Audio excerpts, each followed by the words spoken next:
Louis Bellina Show. The Louis Bellina Show.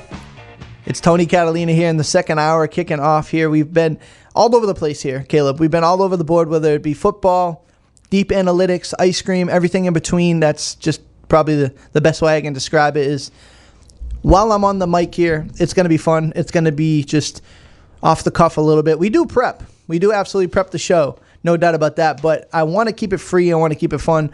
Football is around the corner, so I think if I'm a consumer, if I'm a listener, I want to talk ball, I want to talk football. Obviously, we're going to have the MLB draft this weekend with some A&M flair and some flavor, especially early, so we're going to talk about that in a segment or two coming up. But before we do that, with A&M talking, recruiting and talking football here, A&M has been an absolute heater on the recruiting trail. 2027 class looks to be one of the historic classes of all time, if not one of the absolute best, period, right? So with that being said, A&M's 2026 class wasn't anything to snub your nose at either. Brandon Arrington, Bryce Perry Wright, KJ Edwards, guys who are going to be big-time players in this program moving forward.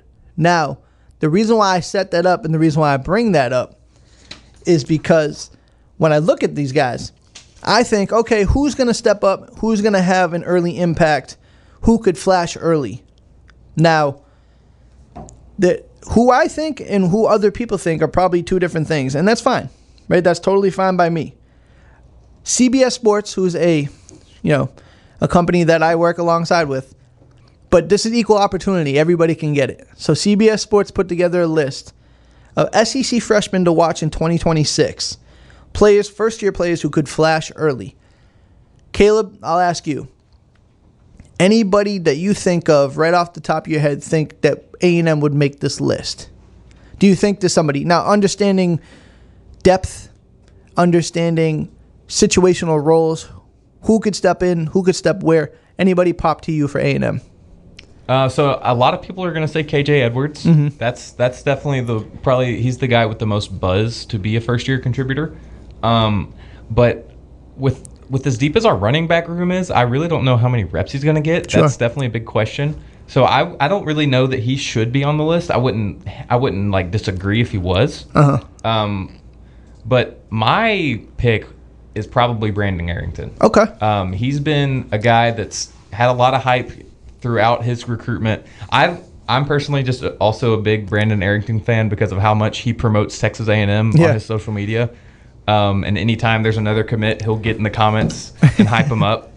So that's a lot of fun. And he was the top-ranked guy, according to ESPN anyway. I think 24/7 might have liked KJ Edwards better. But I really think he's probably the most versatile guy that we got in this class. So he could contribute in a few different places. I mean, he's mostly going to be a defensive back, I think. But I think he could probably play cornerback or safety. Yeah. And that kind of opens up more doors of opportunity for him. So I'm not going to sit here and say you're wrong, but we have our first disagreement, which I'm sure over the next month we'll have some more differences of opinion, but that's what makes it fun. But the point is kind of moot. The point is moot because of this list, not a single A&M freshman made the list. Wow. Which to me is crazy. I think we're not going to be saying that next year. When we talk about 2027 class, I think we're not going to be talking about that. That would be a really big miss. Right. But for 2026, of the list here, it's 3, 4, 5, 6, 7, 8, 9, 10, 11, 12 names, 12 freshmen who are on this list who can make an early season first-year impact, not a single A&M player. On the list is Jermaine Bishop, wide receiver from Texas, Faison Brandon, quarterback from Tennessee, Lamar Brown, D-lineman from LSU, E.G. Crowell, running back Alabama, Deuce Gerald's D-lineman LSU, Darius Gray, O-lineman South Carolina, Zeke Helton, O-line Georgia, T.K. Keys, wide receiver Tennessee, Sadarian Morgan, wide receiver Alabama, Caden Prothro, tight end Georgia, Julian Walker, edge from South Carolina, and Jaquez Wilkes, linebacker from Auburn. Now, I don't necessarily disagree. I think Lamar Brown is a stud from LSU. I think Jermaine Bishop will find a way to make, but also that wide receiver room in Texas is deep. Cam Coleman, Ryan Wingo, they got guys that maybe limits his ability, and it's probably why I don't put a guy like Aaron Gregory on this list, because as good as Aaron Gregory has been this spring, and he has been in good, I will tell you that. I've went through every open practice. I sat through every availability. I watched as much practice as I possibly physically was allowed by the program. And I watched Aaron Gregory feel like every single rep, and he's the real deal. I don't want to put unrealistic expectations on him, but you see a kid who's 17, 18, 19 years old come in and absolutely looks like he belongs. Aaron Gregory fits that bill. He never looked out of place. He never looked out of whack. He's a kid who runs clean routes. He makes plays, looks comfortable. The veteran guys have bought into him. Kid looks like he can play, but A&M has Mario Craver. They have Isaiah Horton. They have Ashton Bethel-Roman. They got TK Norman, who's coming up. They got other guys who are going to step up. So, yes, I understand why Aaron Gregory probably isn't on the list. But that doesn't mean that his future isn't as crazy bright as I think it is. Now, with that being said, our disagreement is I actually think KJ Edwards is probably going to be the freshman that should have been on this list. And it's not because Brandon Arrington isn't supremely talented, because he is. When I look at Brandon Arrington, he looks like the kid that is exactly what you want a cornerback to look like. Right? He's 6'1", 6'2", long, lanky, athletic, track speed, super intelligent, a talented kid.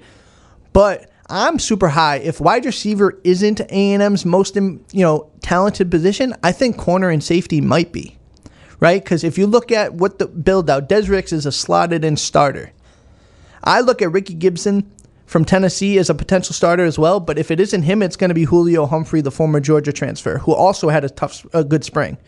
When I talk to people within the program, I was ready to pencil Ricky Gibson as a starter for sure. Like, this is a guy they brought in, highly touted transfer portal, one of the top transfer portal ads. I was told calmly and politely, don't sleep on Julio Humphrey, right? So take that with a grain of salt. That'll be a fun preseason thing to battle. I'm not saying that anything is going to change based on what I've been told or what I said, but those are two people I think that have a chance. With that being said, behind him is Jordan Shaw at nickel, and then you have a plethora of safeties who can play. So the safety room and the cornerback room is super deep. Running back, to me, it's Ruben Owens, Jamario Morrow, and that's it for like known commodities. Does KJ Edwards fit into that? Because now we looked at last year. They used A.J. Smith. They used Amari Daniels. They used Le'Veon Moss. They used Ruben Owens. They had so many guys that got touches last year that you feel like A&M is going to roll out 3-4 deep at running back and expect guys to get 5, 6, 7 carries a game. KJ Edwards, 5, 6, 7 carries a game is enough to make an impact as a true freshman, right? That's definitely true. You know what I'm saying? So I say I don't necessarily disagree with some of these players. Like, obviously, you got an E.J. Crowell, running back from Alabama. His situation, sure, he can come in and make an impact. But I don't say why you can look at him and not see why KJ Edwards couldn't make an impact as well. If I'm missing anybody, if Caleb's missing anybody, let us know. Text the Texas Mobile 1 Lube Express inbox 979-693-1150. Let us know who we're missing. But I saw this name, I saw this freshman list, and I just didn't really think that A&M should have been skunked out on this list, right? And they talk about several coaches across the league have already raved about this recruiting cycle, and the early returns from off-season workouts have only heightened expectations. That's what the CBS article says. Opportunity roster needs and undeniable talent have aligned for a handful of freshmen entering the 2026 campaign. Some will become household names by mid-season. I argue, and I'll plant my flag now, there's a chance that KJ Edwards could become a household name, because as good as Jamario Morrow is and as good as he looked this spring, I actually think KJ Edwards can do a lot of the same stuff. And I was able to see, and for the people who know, when I was at the Statesman, now I'm at Gig'em 247, 24/7 Sports, I did a feature story on Marcel Reed, and I got to spend 12 hours with him inside the program, inside the building. And that was a really cool story. What I gained from that also was, in addition to everything Marcel Reed did, I got to watch KJ Edwards a little bit. That kid is super, super impressive. So for me, I'm interested to see exactly how this is going to shake out. If you're a betting man, and we're talking about fun coupons here, nothing else. If you were to bet 5 fun coupons on who has a better freshman impact, would you think it would be E.J. Crowell from Alabama or KJ Edwards from Texas A&M? Yeah, that's a really good question. So I know this is something that some people are going to think is probably kind of silly, but you can not. This isn't an absolute rule, but when you look at the numbers that players are given, Last year, most of our backup running backs wore numbers in the 20s. So like E.J. Smith wore 22. Tiger Ryden was 26, I want to say. KJ Edwards, as a true freshman, is number 0. Single-digit number. Number Those are usually science. the numbers that this is a real thing. Yeah. I really think this is a real thing. KJ Edwards is wearing number 0. Ruben Owens wears number 4. Terry Bussey wears number 6. Horton wears number 7. These are the guys that are the biggest contributors. I like it. And Edwards got a single-digit number. I like it. Which makes me think that he's going to be a big contributor. We have a few other of our backup running backs that wear numbers in the 20s. Probably aren't going to see that much playing time. Which is funny because NFL back in the day, if you had in the 20s, if you were 20, 21, 22, you were a dude, right? Emmitt Absolutely. Smith, LaDainian Tomlinson. Now, if you don't got a 0, you don't got a 2, you don't got a 1. 6, Yeah, Devon A-Chain. Yeah, you're not. Yeah, Devon A-Chain, like an absolute stud. I rode him to the fantasy championship last year. So, Yeah. But with that being said, you might be onto something. And I love conversations like that because, play good, you feel good. Look if good, you look feel good, good, play yeah, good. Yeah. like Deion Sanders said. But you're right. No, it's funny, and I know people probably roll their eyes at that, but they give a freshman a 0. That's a highly coveted number right now in college football. Aaron Gregory's number 3. Aaron Gregory's number 3, right? And I think, my favorite number in the world is number 8, and I know why he went to it, Ashton Bethel Roman, but I think he took a step back. When he went from, where was he at, 3 last year to he 8? was number 3 last year. I think he took a little step back. I love 8. 8, I'm a Troy Aikman guy, so 8's my number. But I think he took a step back. No, but to your point, and to anybody else who wants to chime in, like I said, 979-693-1150, the Texas Mobile One Lube Express inbox. Let me know what you guys think. Are we missing anybody who should be freshmen that have an impact or a chance to make an impact this year? I look at the list too, and I know I gave him hype a couple minutes ago, Lamar Brown, but it's really hard for defensive tackles to make an impact, at least statistically, right? That's When you true. look at defensive tackles, especially freshmen, that's going to be film junkies to figure that out, right? Because if you're going to look at it and say he finished the season with 15 tackles, maybe a tackle and a half, for loss, if people are going to scream that this guy was a massive impact player without looking at the film, it's just, when you're looking at these, I just don't know. I mean, how many offensive linemen? Darius Gray, Zeke Helton. There's 2 offensive linemen, there's 2 defensive linemen, tight end, and edge rusher. Edge rushers can make impacts, right? We've seen Julian Walker, edge rusher from South Carolina. We saw what Dylan Stewart did as a freshman. Like, that's a position where it can lend itself to some real production. And that, to my point, Bryce Perry Wright. Bryce Perry Wright could be in there. This pass rush group isn't necessarily as established as it was last year, right? They had Cassius Howell, they had Dayon Hayes, they had other guys that came in and would be situational pass rushers. Why can't Bryce Perry Wright? Why can't a Tristan Givens come in and make impact on the pass rush?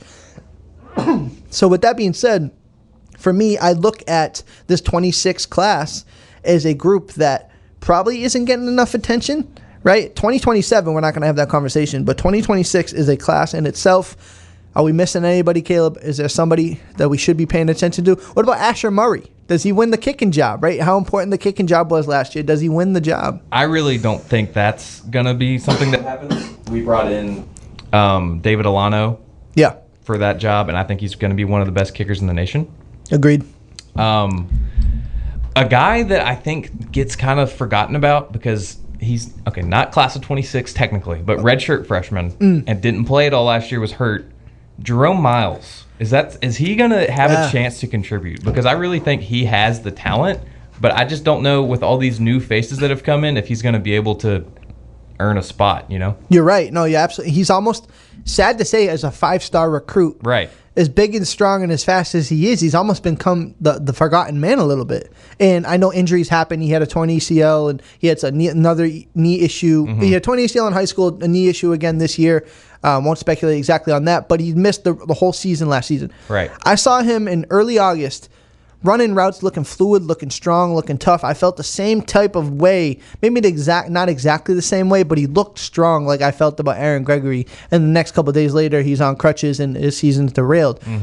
But sadly, in this NIL era, in this college football world, it's what have you done for me lately? Exactly. Right?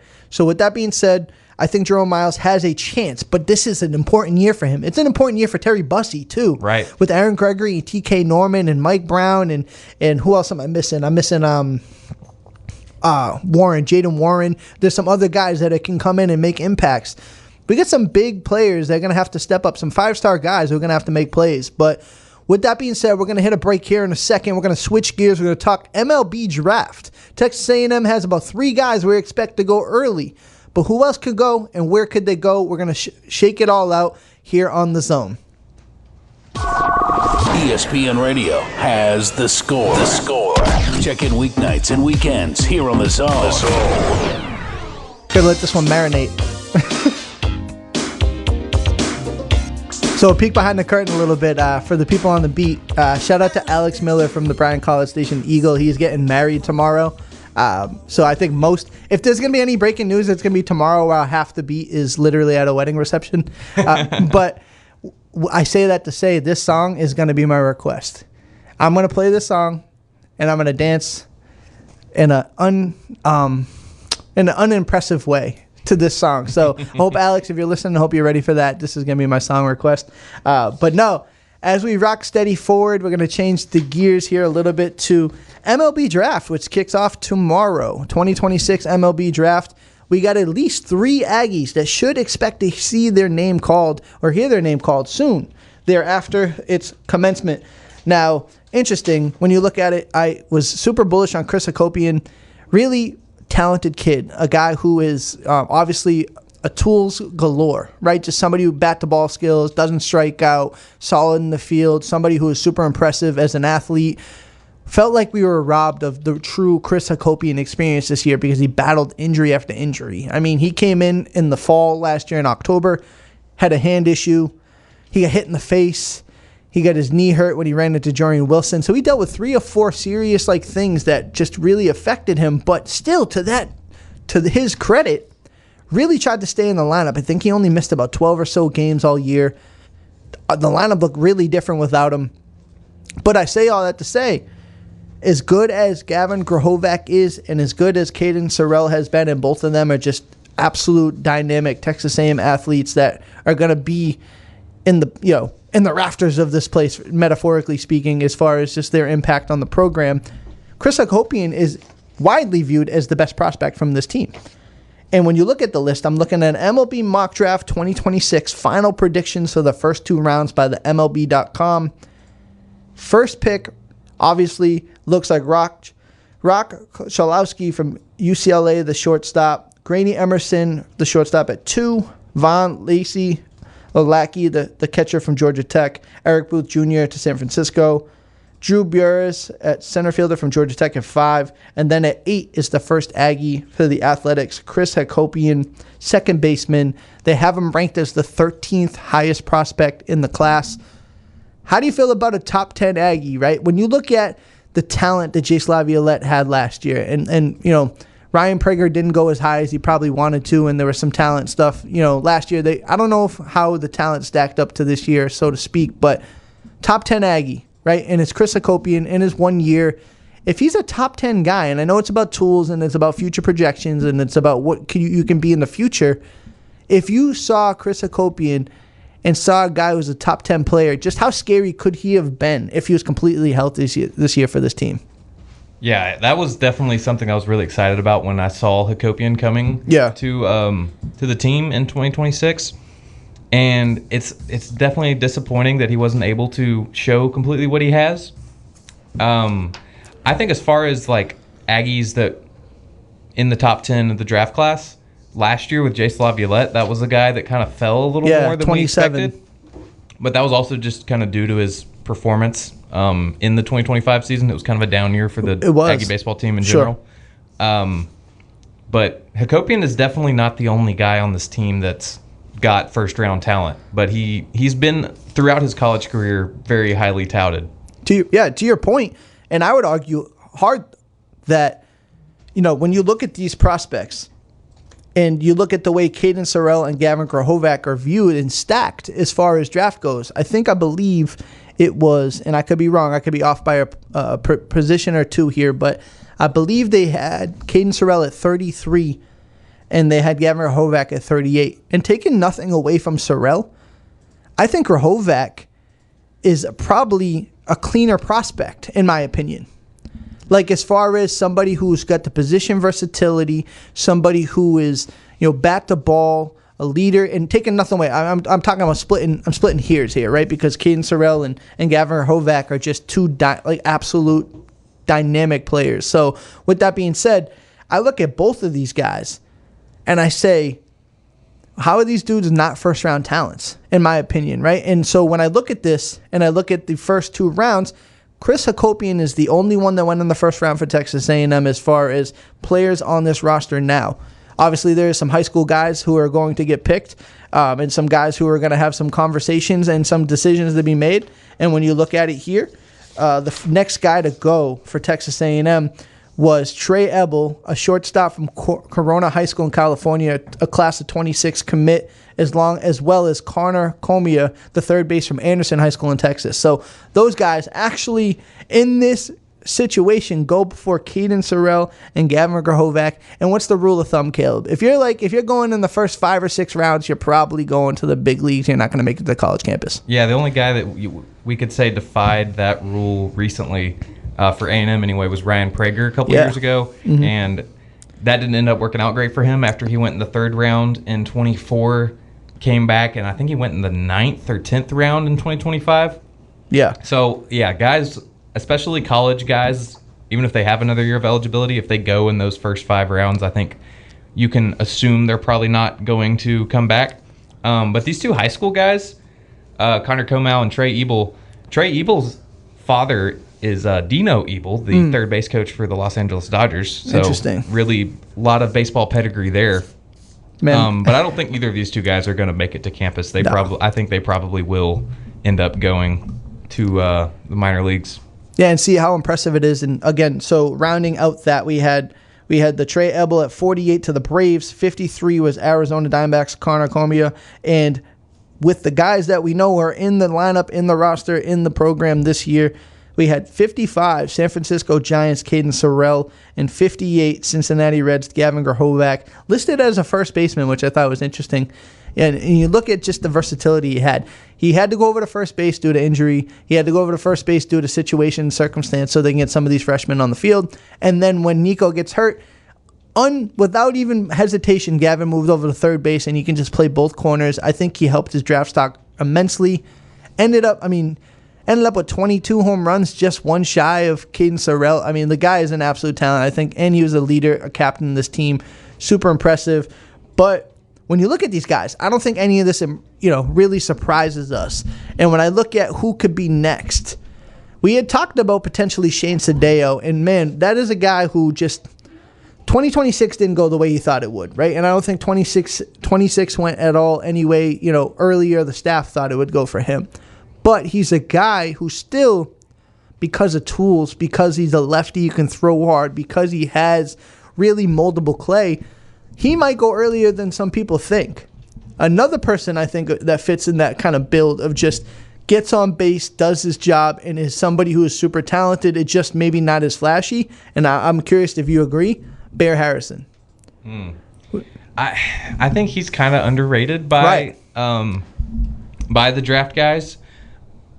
But it's interesting with Bear because this year his main strength was his ability to control the strike zone. Mm-hmm.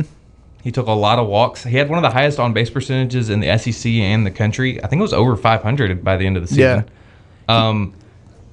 And, this is Billy Bean's dream type player, basically. But I don't know how much the draft evaluators really look at that when they're looking at college hitters. But especially because Bear, maybe his hitting stats aren't as high as some of the other guys. And will he be able to keep up that massive walk and hit by pitch rate once he gets to the minors? It's fair. That's the biggest question. I mean, his OBP was crazy, right? Yeah. And he broke a school record for the most hit by pitch. Yeah, I think it's insane. I mean, the guy felt like every other game. Every other game. Pitch. I mean, he was getting hit sometimes twice a game. Yeah. So I think the talent, obviously, as a backstop, he's somebody who was very strong. One of the best backstops in the SEC. And then you look at a guy too, kind of shifting gears. A guy who made one career start as SEC, and it was Clayton Freshcorn. Right now, he's an interesting prospect to me because, like I said, not too many starts. Was a guy who came out as a closer, as a stopper there. But he almost I mean, we talk about almost like horseshoes and hand grenades here, but he almost won a weekend job. But the guy he was battling against was Aiden Sims, who ended up being the best weekend arm. So it was almost unfair that he ended up losing out that Sunday spot, because I think if Clayton was in the starting lineup, it's probably a different lineup there. I think anybody that watched Clayton pitch this year knows that he is one of the best arms in was one of the best arms in college baseball in 2026. So I think that he is good enough to go high enough to sign and get that money. I really hope that he doesn't, personally. I would love for him to come back and be able to be a weekend guy throughout the season, and then maybe be a first or second round type of guy. Real quick on Grahovac, I know it has him listed as a first baseman. I've heard people say that a lot of the scouts want to try him at some different spots, and he has played outfield in his A&M career. His freshman year, when we went to Omaha, he did play a lot of left field there in the College World Series. So I think that that's another thing that's going to help him stay pretty high on people's boards, is the ability to play multiple positions, like you said, not just first and third, but also being able to go out in the outfield. And he moves pretty well. He does. I mean, he's 6'3", 230, I think is what his draft projected list weight height was. You're right. He can play both sides. He can play the corner. I think he grew up playing catcher, too, from talking to people. He played catcher a little bit. You could see him in one of the corner spots in the outfield. He's a big dude. I mean, we've seen bigger guys. Like, you imagine him in right field. He has a big arm. He has a strong arm. Athlete. Kid will do anything. I think you're absolutely right. And I think that's somebody like that. You get him in your clubhouse. You get him in your organization, and you figure out where it works, right? Because this may be crazy, and he's a big dude, but why do I feel like he could play short if he wanted to, too? I think he could. He definitely has the ability to. I don't know about at a major league level. Sure. But I think he could be a really good utility guy for a major league franchise for sure. He could play anywhere. I totally agree. And so, yeah, for me, when we look at it, like I said, Chris Akopian, they got him listed as a second baseman. From conversation that I had, if he didn't have the hand injury, he probably would have played short. It wouldn't have been Kellner. But second base, shortstop, middle infield guy, bat the ball, doesn't strike out very often. They got him as a top 10 prospect. A couple of high school kids are going to go in the top 50 here, or one at least, Treyable. And then Arizona Diamondbacks at 53, Connor Comio. And then again, Caden Sorrell at 55 to San Francisco. Gavin Grahovac at 58 to Cincinnati. That is going to be Saturday. If I'm correct, is it the first 5 rounds on Saturday, or at least the first 4 rounds? I think it's 4. Okay, so the first 4 rounds on Saturday, and then 5 through 20 on Sunday. With that being said, should be an active Saturday, and Sunday should be fun. Because I remember last year, I think there were guys like Caden Kent a little earlier than I think some people thought. And so you got a guy like, who was the Saturday guy last year? He's drawing a blank. Miles Patton. Miles Patton was Sunday. He ended up going. Yeah, he was Sunday. That's right. And Saturday was... Either way, Justin Lampkin. Justin Lampkin went a little early. That? So the whole weekend rotation went last year. So you're going to see names. I think A&M is continuously going to pop out talent like that. But with that being said, we're going to hit a break here in a second. We're going to change gears again. I know me and Caleb, again, we were talking about the ice cream, but this one's a little different. College Football 27, EA Sports, the video game came out. Some people have been playing it for about a week now with the pre-order. Some of us, didn't pay extra. I did actually pay extra, and I feel dumb for that, but I paid extra for it. We've been playing it. There's been some controversy there. There's been some stuff going on. We'll get into it in a second here on The Zone. The Money Machine. The Money Machine. The Money Machine. Back to school. Your next chance to win $5,000 begins July 27th. That's unbelievable! At zone1150.com. Louis Bellina Show. Tony Catalina holding it down on a Friday. This is the first Friday of 4 Fridays. So if you're listening here, you're just cruising. Maybe it's your lunch break, whatever you're doing and enjoying, by the pool, by a body of water, whatever the case may be. You're sitting here listening to us. Appreciate you guys tapping in. It's Tony Catalina and Caleb here. All things Texas A&M sports. We're just talking, just vibing. And with that comes, with the summertime, now we've come accustomed to the second week of July is a new video game, EA College Football this year, the 27 version of it. Caleb, maybe this is the easy question for you. Who's your team? Who you're riding with? Is it the Aggies? Is that just who you're riding with right now? Well, I always start an Aggie dynasty just to, just build to have fun with it. Yeah. And it's really easy most of the time because Elko in the game has really good stats, so it's easy to recruit 5 stars and stuff. Sure. My 26 A&M team, I think I ended up pulling like 15 5-stars in one of the classes. But anyway, so I got to have an Aggie one. That's the one I started yesterday when launch day was yesterday. And then for like my team that I want to build, I like to do kind of like, a lot of people take the really small ones, like when Delaware was a new team, they do that. North Dakota State is one that's really popular. Oh, yeah. For this year. But I want to do like a middle of the road team, so I'm looking at like the bottom of the Big 12. Okay. I think is where I'm going to start. So I'm kind of between Iowa State and then Arizona State. Those are kind of the two that I'm looking at. I'm probably going to do Iowa State. Okay. As my like build up team. So for me, it's easy because where I'm from, the football isn't great. So anything I pick is going to be a rebuild, and so I went with the Boston College Eagles. And that's kind of who I'm riding with, and it's been a challenge. It's not like Mike Elko. It's not going to be easy. You know, I'm fighting for 2 and 3 stars here. So, but no. So that is the fun part of this, and obviously there's been some development things that have changed. How do you feel about the new player stuff when it comes to like mouthpieces and you know the swag that come with it? Just a more an authentic look. Are you good with that? You happy with that? So I think overall, as like just the gameplay and the quality of everything this year it's been an upgrade again. Every year the game has gotten better. Supposedly the gameplay is better. I haven't played too much of like the actual gameplay of in games. I've done more of the the building it stuff. out. Yeah. Because especially at the start of one of those, it takes like an hour before you even get ready to play a game. True. So I think they've added a bunch of really cool stuff, and it's a higher quality game, but there are still issues. And to your point, great segue there with the issues. People are up in arms about microtransactions. Mm-hmm. People who don't play video games or aren't familiar with this are probably like, what in the world are we talking about? It sounds like Bitcoin. It sounds like, like some currency like that. But no, microtransactions, to I understand it, is they're charging people to build up and to elevate, whether it be your team, your player, your recruiting, your coaching, whatever the case may be. But the issue, and correct me if I'm wrong, Caleb, is that this wasn't something that was disclosed at the beginning when they pushed it out to all these influencers that talked about the game. This is something that they kind of just pulled the rug under people when the game started. Yeah, so I've watched a lot of those videos of people talking about it that were invited to the early access things. So like official partners with EA. One guy is Bordeaux on YouTube. I think has been the biggest, the loudest talking about all this stuff.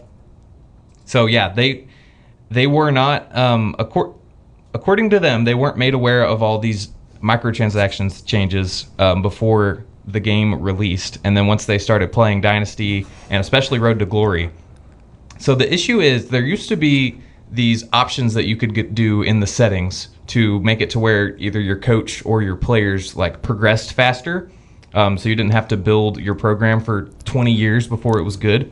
Your coach would like build up faster. So they had like different settings of how fast you earned the experience points. And they've taken away the fast settings, the like faster than just the default. And now you have to pay for those to upgrade your coach faster. And the same thing in Road to Glory, which is basically like career mode. You are a high school player and you get to go through the recruiting process. And then you get to college and you get to do all these practice drills to like build your experience and earn a starting spot.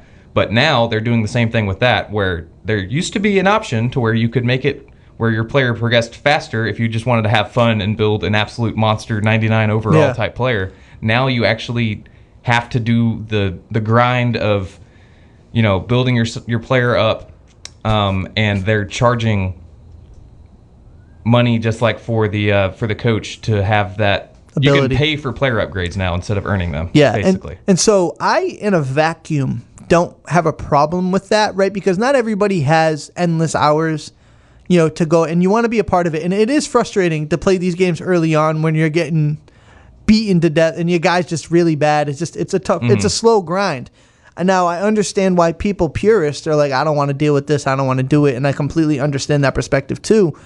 My issue is the fact that the people who have been promoting this game and who have helped kind of build it now, because if you remember 2 years ago, people are so excited about the fact that this video game was back, right? So it felt like this cult following, they couldn't mess it up. That so many people are excited. College football as a whole is exploding nationally. People are just totally consumed by the game.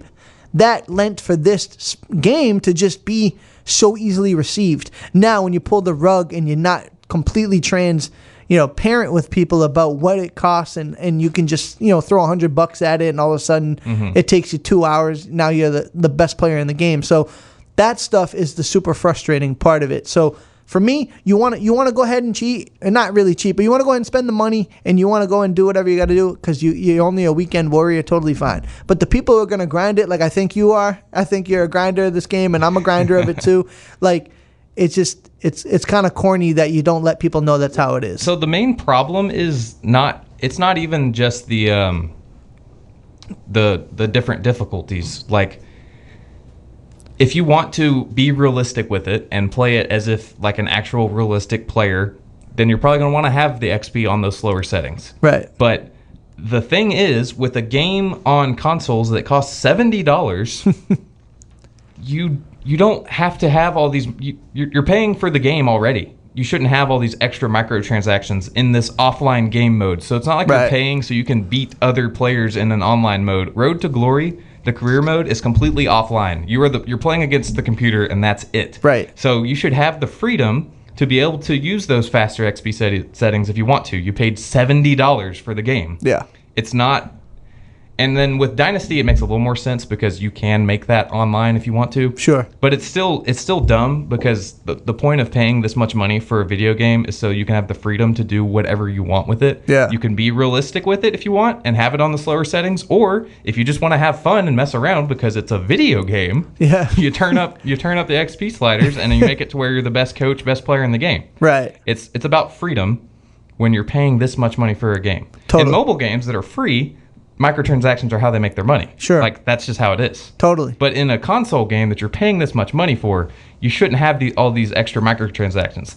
So, like, to fully upgrade your coach right now to level 100, it's literally just a flat $100. Wow. Which, I mean, it's however many dynasty points, quote unquote. But that translates, when you look at how much those cost, to basically $100. Wow. And so let me ask you this, because I actually bought... Because I don't buy many video games, right? For me, I buy Madden, and now I buy EA. And if they got a new updated golf game, I might buy that, right? So like for me, those are the 3 games I'm spending. So I say that to say I bought the bundle that I got Madden early, and I'm going to get college football, and I got college football early, and I paid like $154 for it. That extra money I'm spending, does that come with microtransaction extras already built into it? Do you even know that, like for the pre-order? I think one of them came with extra coach points, yeah. Okay. Like just the base pre-order, I know came with like 100 coach points or whatever, but that doesn't really, it's not that many in the grand scheme of things. So I'm not exactly sure, but I think, did you say you got which bundle? Did you say you got the Madden bundle? Yeah, the Madden. So it came with both of them. Yeah, so that one probably did have a little more than the base. Sure. I think it did, but I got the base one because I wasn't trying to spend that much money. But I don't get Madden every year. This is literally the only game I buy every year. Okay. Because I'm a giant college football fan. Sure. And that's funny that's a whole different topic. We can talk about that another time. But I grew up as an NFL guy. So Madden for me was I used to go and camp out for it, right? Like I'd go at like Best Buy or GameStop and I would go and camp out for the game. Now you don't have to. Everything's digital. It's not even a disc anymore. So that kind of steals the nostalgia of it. Plus I'm in my 30s now, so it'd be kind of weird. But with that being said, to bring it into like an A&M spin, because it has been kind of negative with the view, the gameplay is fun. And if you want to go and play absolutely. it, if you're playing like with your kids or you're playing by yourself or you got nieces or nephews that are playing it, I heard that Ruben Owens is a cheat code. Yeah. I heard the running back Ruben Owens for Texas A&M is an absolute cheat code in this game.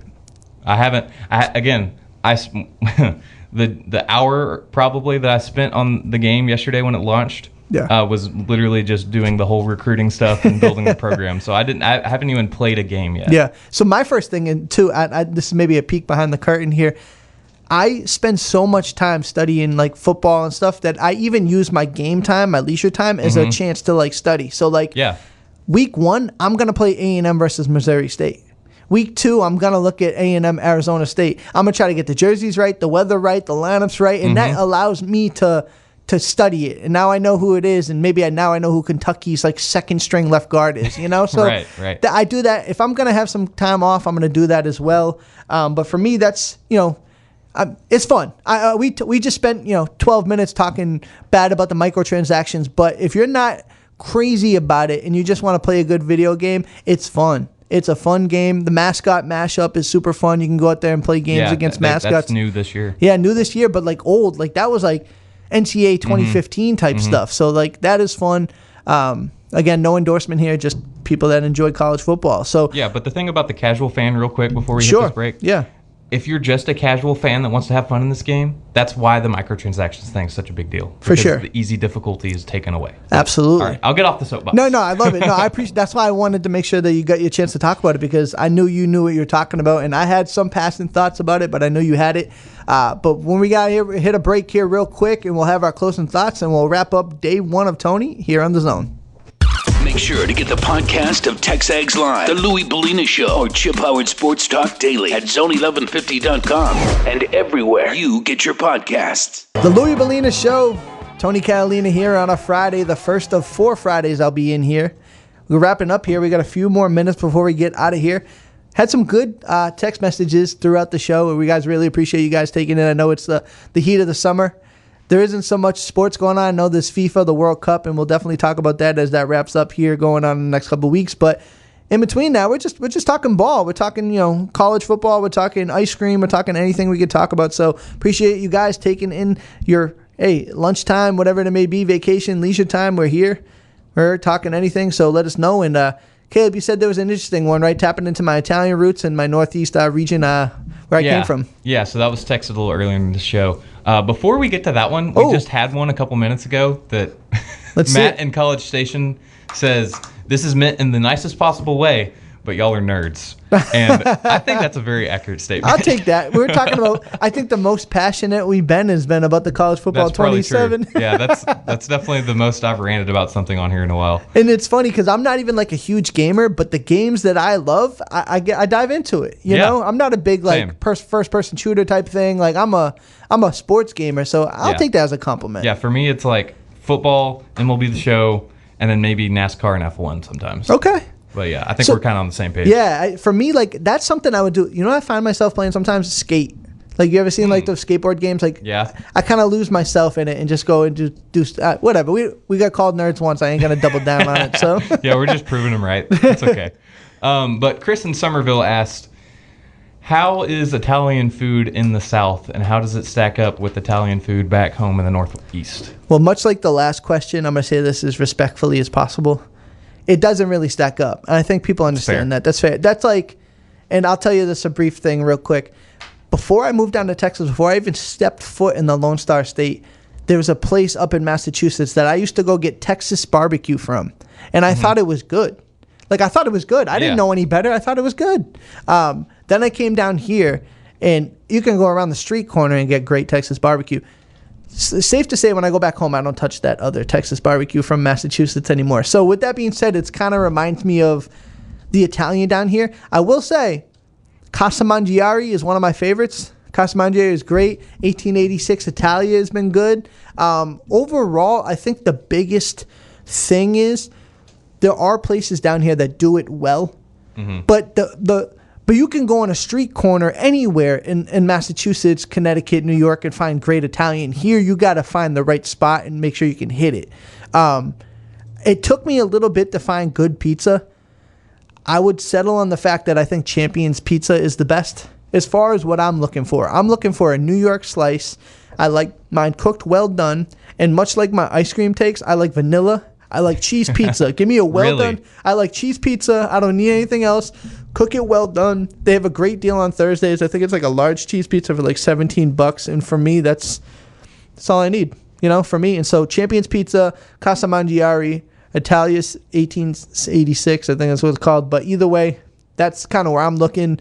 But no, it doesn't really stack up. Caleb, have you been in the Northeast? No, I haven't. The farthest north I've been is Colorado. Oh, farthest east I've been is Arkansas. Oh, man. Yeah, so you're a true South Texas guy. No, Yeah. No, it's different. Like I will tell you, as good as I love Italian food, I've eaten it my whole life, right? Like I'm the type of person, I grew up on Sundays. My mom would make like a pot of sauce. We call it gravy. She'd make the meatballs, she'd make the pasta. Like that's the stuff I grew up on. But the absolute best bite of food I've ever had in my entire life, and I'm 34 years old, was at Rosemeyer's, the food truck in Spring, Texas, on the side of the road. It's a 2-time Michelin star barbecue spot, and it had like this pork belly, like mustardy flavor. It was, I've literally think about that food on a random drive on a Tuesday. Like it was unbelievable. Yeah, in Texas, that is definitely one thing that if you want good food, just find a random food truck on the side of the road, and it's probably going to be really good. For sure. And so, like, I had family come down a couple months ago. I took them to 1775, and it blew them away. Like, they've never had anything. My stepdad's exact words were, "Wow, I've never had ribs like this before." So I think that's a win for me in my book. No. Yeah, and even, like, some of the chain barbecue restaurants. Yeah. Like, we're right across the road from Cooper's. Yes. And Cooper's, Rudy's, they're all like, even though they're chain and they're not like homemade, they're still really good. Absolutely. So we didn't want to make a full turkey on Thanksgiving, so we went to Rudy's and got like a 5-pound like roasted turkey breast, and it was amazing. It was great. Like turkey, I found a new love for turkey when I moved to Texas because of how they do it. So with that being said, we're going to wrap up here. We're going to have we're going to wrap up here in a second here and be done. First episode done. Caleb, how'd I do? Be honest. Was it bad? Was it good? What was it? 0 out of 10 would not, no, I'm just kidding. No, that was great. It's always fun when we have new people come in here and host, just because it's a very different flavor every time. Sure. But yeah, this was great. Absolutely. I enjoyed it. I hope everybody out there enjoyed it too. Well, I'm glad you liked it because I'm not going anywhere for the rest of the month. Guys, keep it locked here. Tony Catalina from The Zone.